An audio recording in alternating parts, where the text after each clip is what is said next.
আসসালামু আলাইকুম। ব্লেন্ডার নিয়ে এটা আমাদের 7তম ভিডিও। আমাদের পূর্বে 6টা ভিডিও দেখতে আমাদের এই ভিডিও ডেসক্রিপশন চেক করুন। তো আমরা গত ভিডিওতে ছিলাম এডিট মোডে, তাহলে আমরা এডিট মোডে চলে যাই। সিলেক্ট করলাম, কিবোর্ড থেকে ট্যাব প্রেস করলাম, দেন এডিট মোডে চলে আসলাম। তো এডিট মোডে আসার পরে আপনারা এখানে যেই ইনসার্ট ফেসেস দেখতে পারতেছেন, আমরা গত ভিডিওতে ইনসার্ট ফেসেস পর্যন্ত আসছিলাম। আমরা আজকে এই বেভেল টুল নিয়ে কথা বলবো। তো এই বেভেল টুলটা আমাদের মডিফায়ারে রয়েছে, সেটার জন্য আমরা যদি এখানে যেই সেটিং অপশনটা আছে মডিফায়ার প্রপার্টিস, এখানে আমরা যাই। যাওয়ার পর এখানে যে অ্যাড মডিফায়ার আছে, অ্যাড মডিফায়ারে ক্লিক করি। এখান থেকে আমরা বেভেল টুলটা দেখতে পারতেছি জেনারেটরের মধ্যে। তো আমরা যদি বেভেলটাতে ক্লিক করি, আপনারা দেখতে পারতেছেন যে এখানে একটা সেগমেন্টে চারপাশে ভাগ হয়ে গেছে। আমরা যদি এটাকে আরো স্মুথনেস করতে চাই, এই যে আমাদের এখানে যে প্রপার্টিস আছে, এটার এখানে সেগমেন্ট আপনারা দেখতে পারতেছেন 1। আমরা যদি দুইটা সেগমেন্টে নিয়ে আসি, এখন দুইটা সেগমেন্টে ভাগ হয়ে গেল। ধরুন আমরা এখানে সেগমেন্টে দিয়ে দিলাম 20টা দিয়ে দিলাম। দেখুন কি পরিমাণ স্মুথ হয়ে গেছে। তো আসলে বেভেল মডিফায়ারটা এভাবেই কাজ করে। আমরা বেভেল টুলটা ব্যবহার করে কিভাবে আমাদের অবজেক্টগুলোকে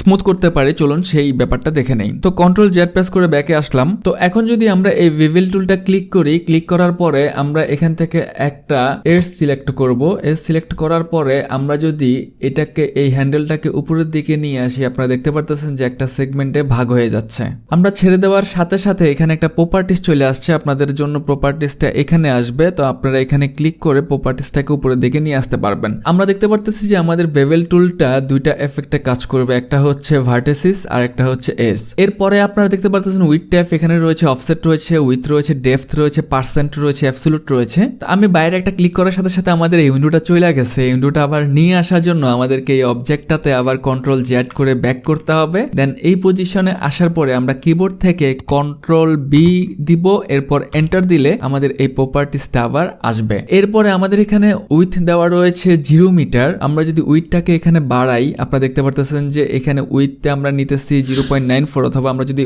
1 মিটার নিয়ে নেই তাহলে এখানে 1 মিটার উইথটা নিচে আসে। তারপরে সেগমেন্ট আমাদের এখানে দেখতে পারতেছি যে একটা সেগমেন্টে ভাগ আছে, এই জন্য 1। আমরা যদি এখানে 20 সেগমেন্ট করে দেই তাহলে দেখতে পারতেছি যে 20টা ভাগে এখানে আমাদের 1 মিটার তার শেপটা পরিবর্তন করেছে। এরপর রয়েছে শেফ দ্বারা আমরা যদি শেফটাকে একটু কমাই তাহলে নিচের দিকে চলে যেতেছে, শেফটা বাড়াইলে বাইরের দিকে বেরিয়ে আসতেছে। তো শেফ সম্পর্কে আপনারা বুঝতে পারছেন। এরপর আমরা যদি নিচের দিকে যে এখানে রয়েছে কাস্টম, আমরা যদি কাস্টমে যাই, এখানে যে গ্রাফটা আছে এই গ্রাফটা ব্যবহার করেও আমরা এখানে শেফটাকে পরিবর্তন করতে পারি। আমরা যদি মনে করেন এখান থেকে ধরুন একটু উপরের দিকে দিলাম, এখানে উপরে উঠে গেল। ধরুন আমরা এইখান থেকে এটা একটু নিচের দিকে নিয়ে আসলাম, যে নিচের দিকে নেমে গেছে। এরপরে ধরুন এটা একবারে নিচের দিকে নিলাম। তো এই গ্রাফটার মাধ্যমে আমরা আমাদের অবজেক্টের শেপগুলো আমরা পরিবর্তন করতে পারি। এই হচ্ছে কাস্টম টুলের কাজ। আর এখানে বাকি যে টুলগুলো দেখতে পারতেছেন এগুলো আমাদের কালারিং বা টেক্সচারিং এর সময় কাজে লাগবে। এই স্মুথনেসটা আমরা আরো একভাবে করতে পারি। আমরা যদি কন্ট্রোল জেড করে চলে আসলাম, এখন যদি আমরা একটা সেগমেন্ট সিলেক্ট করি, যেন কিবোর্ড থেকে কন্ট্রোল বি প্রেস করি, দেখতে পারতেছেন একটা হ্যান্ডেল চলে আসছে। আমি যদি আমার মাউসটা নিচের দিকে নিয়ে যাই,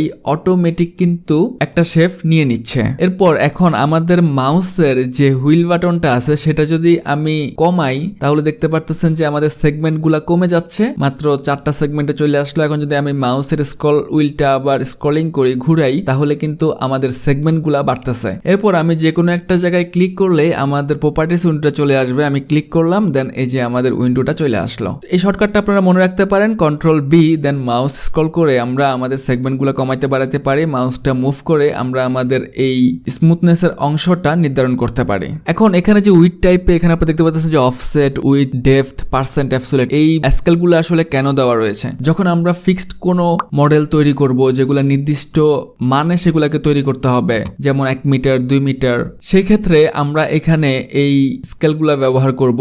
আর এখানে আমরা যেটা করতেছি সেটাতে কিন্তু কোনো স্কেল ধরে নাই, আমরা আমাদের পছন্দ মতো একটা শেপ নিয়ে আসছি। এটাকে বলা হয়েছে CGI mode, computer generated imagery. এই মোডটা ব্যবহার করে আমরা যখন মডেল তৈরি করি বা কোনো কার্টুন তৈরি করি, আমরা আমাদের পছন্দ অনুযায়ী আমরা এই মডেলগুলো তৈরি করে থাকি। তো আমরা যদি মেজারমেন্টগুলো যদি একটু দেখি, আমরা যদি অফসেটে দেখি, অফসেটে আসার পরে আমরা যদি এখানে আছে কত 1.48 মিটার। আমরা যদি আগে কন্ট্রোল একটু জেটে যাই, আমাদের এই পাশে আছে 1 মিটার, এই পাশে আছে 1 মিটার। আমাদের যেই আপনারা এসটা দেখতে পারতেছেন এটা এই পাশে যুক্ত আছে আর এই নিচের দিকে যুক্ত আছে, তাহলে টোটালটা কত 2 মিটার। এখন আমি 2 মিটার যদি আমরা স্মুথ করতে চাই তাহলে আমরা কিবোর্ড থেকে কন্ট্রোল বি প্রেস করব, দেন এন্টার প্রেস করব। আমাদের প্রপার্টিসটা চলে আসলো। প্রথমে আমরা অফসেটটাই দেখি। এখন আমরা যদি এই অংশটুকু কার্ভ করতে চাই এই এজের আন্ডারে, তাহলে আমরা এখান থেকে যদি জানি কি এই পাশে 2 মিটার, নিচের দিকে 2 মিটার, তাহলে আমরা যদি এখানে 2 মিটার লিখি, দেন বাইরে একটা ক্লিক করি, পুরাটা পুরাটাই কিন্তু সে নিয়ে নিছে। এখন আমরা যদি এখানে 3 মিটার দেই তাহলে কি হইতেছে দেখেন, 3 মিটার দিলাম,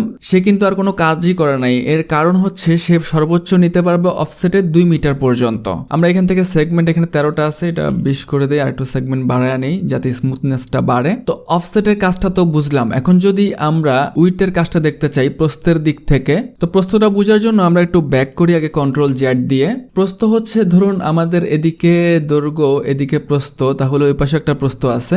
তো প্রস্থটা এখানে কাজ করবে কি, আমরা এভাবে যাইতেছি, তাহলে এই কোণা থেকে এই কোণা একটা ডায়াগোনাল আছে, এই কোণা থেকে এই কোণা আরেকটা ডায়াগোনাল আছে। তো একটা ডায়াগোনালের মান কত 1.42, তাহলে দুইটা ডায়াগোনাল কত 2.84। এখন যদি আমরা দেখি তাহলে আমরা কিবোর্ড থেকে আবার কন্ট্রোল বি প্রেস করতেছি, দেন এন্টার করতেছি, আমাদের এটা চলে আসলো। এখন আমরা যদি এখানে 2.84 দেই, মানে 2.84 মিটার 20টা সেগমেন্টে এটা স্মুথ হবে, তাহলে আমরা বাইরে একটা ক্লিক করতেছি, দেখতে পারতেছি যে পুরাটা নিয়ে নিছে। আচ্ছা, আমরা যদি 2.84 থেকে বেশি দেই কোনো চেঞ্জ হইতেছে না, কিন্তু আমরা যদি 2.84 থেকে কম দেই, ধরুন এখান থেকে 2.84 তো আমরা 2.50 দেই, তাহলে দেখতে পারতেছেন এই দুই পাশ থেকে কিন্তু কিছু কমিয়ে দিছে। তার মানে এই উইতে কাজ করবে হচ্ছে 2.84 পর্যন্ত। এবার চলুন ডেপথে কিন্তু একটা ডায়াগোনাল, তাহলে একটা ডায়াগোনালের মান কত 1.42। তাহলে আমরা যদি এখন ডেপথে যাই, ডেপথে গেলাম, ডেপথে যাওয়ার পরে আমাদের কিন্তু 1.42 পরে সে কিন্তু আর নেবে না। আমরা যদি এখানে ধরুন দেই যে 1.42, বাইরে একটা ক্লিক করি, সে পুরোটা নিচ্ছে। আমরা যদি এখন এখানে দেই যে 1.35, বাইরে একটা ক্লিক করি, সে এই যে এখানে অল্প একটু ছেড়ে দিচ্ছে, আমরা আরো কমাই 1.20, তাহলে দেখতে পাচ্ছেন যে সে এতটুকু নিচ্ছে। তার মানে ডেপথে এক ডায়াগোনাল, আর যখন আমরা উইতে থাকবো তখন সে 2 ডায়াগোনাল নেবে। যে আমরা যখন উইতে আসলাম তখন কিন্তু 1.2 মিটারে সে এতটুকু কার্ভ করছে। তো তার মানে আমরা যখন নির্দিষ্ট কোনো মডেলিং তৈরি করব, প্রিন্টের কাজে যেসব মডেলগুলা ব্যবহৃত হয় সেগুলোর কিন্তু একটা নির্দিষ্ট মান মেনে আমরা এখানে আমাদের মডেলগুলা তৈরি করতে হবে। এরপরে ডেপথ আর উইথ তো বুঝলাম, এরপরে ধরুন পার্সেন্ট আছে। আমরা যদি পার্সেন্টে যাই, ধরুন আমরা এখান থেকে এটা পুরোটা তো 100% এই এজের আন্ডারে, তো আমরা যদি 50% নিতে চাই তাহলে এখান থেকে এ পর্যন্ত 50% আসবে। তাহলে আমরা এখান থেকে ধরুন 50% লিখে দিলাম, 50 লিখে দিলাম, আর পার্সেন্ট তো এটা টাইপেই আছে, তো আমরা বাইরেটা ক্লিক করলাম, সে 50% নিয়ে নিছে। আমি যদি এখান থেকে 90% দেই যে আমাদের এটা 90% কার্ভ হবে, আমরা বাইরেটা ক্লিক করতেছি, সে 90% নিছে। একই রকম ভাবে অ্যাবসোলিউটও কাজ করে। তো অ্যাবসোলিউট যদি আমরা দেখি সর্বোচ্চ সে কত নিতেছে, সে সর্বোচ্চ অ্যাবসোলিউট 2 মিটার নিতেছে অফসেটের মতো। তবে অ্যাবসোলিউট আর পার্সেন্টেজের ক্ষেত্রে কিন্তু আমাদের 90 ডিগ্রি অ্যাঙ্গেল থাকা লাগবে। মানে ধরুন আমরা যদি কন্ট্রোল জেড প্রেস করি, তাহলে এই যে এই পাশে আর এই পাশে যে 90 ডিগ্রি একটা অ্যাঙ্গেলে আছে আমাদের এই এসটা, এভাবে থাকা লাগবে আমাদের পার্সেন্ট আর অ্যাবসোলিউটের জন্য। এর জন্য আমরা একটা কাজ করি, আমরা একটা সিলিন্ডার নিয়ে আসি, তাহলে ব্যাপারটা বুঝতে আপনাদের আরো ক্লিয়ার হবে। তো আমরা এখান থেকে শিফট প্রেস করতেছি, এখান থেকে আমরা একটা সিলিন্ডার নেই, দেন কিবোর্ড থেকে জি প্রেস করতেছি, মুভ করতেছি, এখানে নিয়ে আসলাম।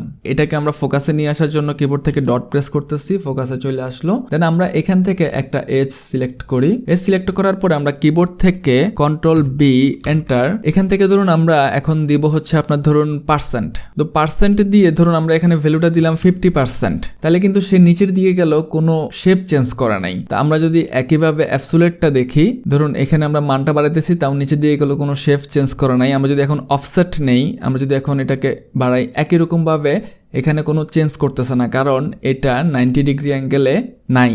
এখন এর জন্য আমরা যদি উপরেরটা সিলেক্ট করি, কন্ট্রোল জেড দিয়ে ব্যাক গেলাম, অল্টার প্রেস করে উপরেরটা ক্লিক করলাম, আমাদের উপরেরটা সিলেক্ট হয়ে গেল। এখন যদি আমরা কন্ট্রোল বি এন্টার আমাদের প্রপার্টিসটা নিয়ে আসলাম, আনার পর এখন যদি আমরা অফসেটটা বাড়াই, আপনারা দেখতে পারতেছেন যে এখানে উপরের পুরাটা কিন্তু চেঞ্জ হইতেছে। কিন্তু আমরা বলছিলাম যে 90 ডিগ্রি না থাকলে পার্সেন্ট আর অ্যাবসোলিউট কাজ করে না, এর জন্য আমরা কন্ট্রোল জেড দিয়ে ব্যাক করি, কন্ট্রোল ভি এন্টার। আমরা এখানে দেখি উপরেরটা সিলেক্ট করলাম, এখানে তো অফসেট কাজ করলো, উইথ আর ডেপথ তো কাজ করবে, পার্সেন্ট কাজ করে কিনা। আমরা যদি পার্সেন্টে যাই, যদি আমরা এটাকে বাড়াই, ধরুন 50% দিলাম, বাইরে ক্লিক করলাম, সে কিন্তু কোনো শেপ চেঞ্জ করে নাই, জাস্ট সিলেক্ট করছে 50%, কিন্তু উপরের যে শেপটা সেটা চেঞ্জ করে নাই। একইভাবে অ্যাবসোলিউটও কোনো শেপ চেঞ্জ করবে না। আমরা যদি অ্যাবসোলিউটে যাই, বাড়াই, সে কোনো শেপ চেঞ্জ করে নাই। কিন্তু আমরা যদি উইথে যাই, দেখবেন যে সে কিন্তু আমাদের শেপটাকে পরিবর্তন করেছে। একইভাবে এখানে ডেপথ তো কাজ করবে, ডেপথ একটু বেশি নিয়ে নিছে। আমরা জানি যে ডেপথের ক্ষেত্রে 1 ডায়াগোনাল কাজ করে, আমাদের ভ্যালুটা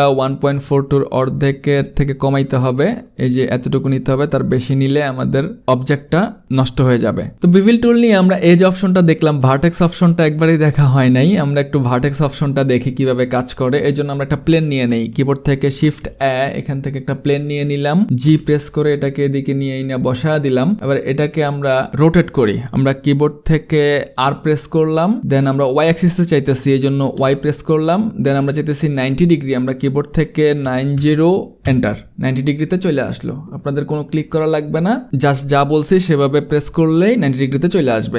এখন এটাকে ফোকাস করার জন্য এটা যেহেতু সিলেক্ট আছে, আমরা কিবোর্ড থেকে ডট প্রেস করব, ফোকাসে চলে আসলো। এবার আমরা এখান থেকে এজ অপশনটা সিলেক্ট করব, আমরা এখানে চলে যাই, এখান থেকে এজ অপশনটা সিলেক্ট করব। তো সিলেক্ট করার পরে দুইটা এজ সিলেক্ট আছে, আমরা এখন কিবোর্ড থেকে কন্ট্রোল বি এন্টার, আমাদের এজগুলো মনে হয় সিলেক্ট নাই, ওকে এটাকে সিলেক্ট করি। এখন আমরা কিবোর্ড থেকে কন্ট্রোল বি এন্টার, দেন আমাদের চলে আসলো। এখন আমরা ভার্টেক্সে চলে যাই, ভার্টেক্সে যাওয়ার পরে এখন যদি আমরা আমাদের ডেপথের এখানে মানটা বাড়াই, আপনারা দেখতে পারতেছেন যে কমতেছে। এটা এখানেও ডেপথ নিতেছে 0.7 মিটার পর্যন্ত। আমরা ডেপথে জানছিলাম কত, 1.42 পর্যন্ত নিয়ে থাকে, এখানে তার অর্ধেক নিতেছে 0.7 মিটার পর্যন্ত। এর বেশি হইলে কিন্তু আমাদের শেপটা নষ্ট হয়ে যাইতেছে। একইভাবে এখানে উইথও কাজ করবে, উইথ আরো বেশি কাজ করবে, 1.42 পর্যন্ত কাজ করবে। আমরা যদি দেখি 1.42 মিটার, ক্লিক 1.42 পর্যন্ত নিচে হালকা চেঞ্জ হয়ে যেতেছে। আমরা মনে হয় 1.41 দিলে পুরোপুরি ঠিক থাকবে, 1.41 পুরোপুরি ঠিক আছে। আমরা তো জানি যে 90 ডিগ্রি ছাড়া পার্সেন্ট কাজ করে না। আমরা যদি দেখি যে পার্সেন্টে যদি যাই, এখন যদি আমরা এখানে শিফট চেঞ্জ করি, এখানে আমাদের পার্সেন্টটা কাজ করছে, কারণ আমাদের এই শেপটা কিন্তু দুই কর্নারে 90 ডিগ্রি করে ছিল। আমরা যদি এটাকে শূন্য করে দেই, এই যে এই কর্নারে 90 ডিগ্রি, এই কর্নারে 90 ডিগ্রি আছে, এই জন্য পার্সেন্ট কাজ করছে। একইভাবে তার মানে অ্যাবসোলিউটও কাজ করবে, অ্যাবসোলিউট একটু বেশি নিয়ে নিছে, আমরা এটাকে মানটাকে কমা দেই। তো আমরা এটাকে কমিয়ে দিলাম, একটা অ্যাবসোলিউট মানে নিয়ে আসলাম। আমরা মেবি এটা 1 এ ঠিক থাকবে, 1 এন্টার, 1 এ ঠিক আছে। 1 থেকে যদি আমরা একটু বাড়াই তাহলে মেবি এটা নষ্ট হবে। হ্যাঁ, এটা 1 পর্যন্ত অ্যাবসোলিউট মানে একটা নির্দিষ্ট 1 পর্যন্ত এটা ঠিক থাকবে। এই হচ্ছে মোটামুটি বেভেল টুলের কাজ। আপনারা এগুলো প্র্যাকটিস করতে থাকুন। Thanks for watching.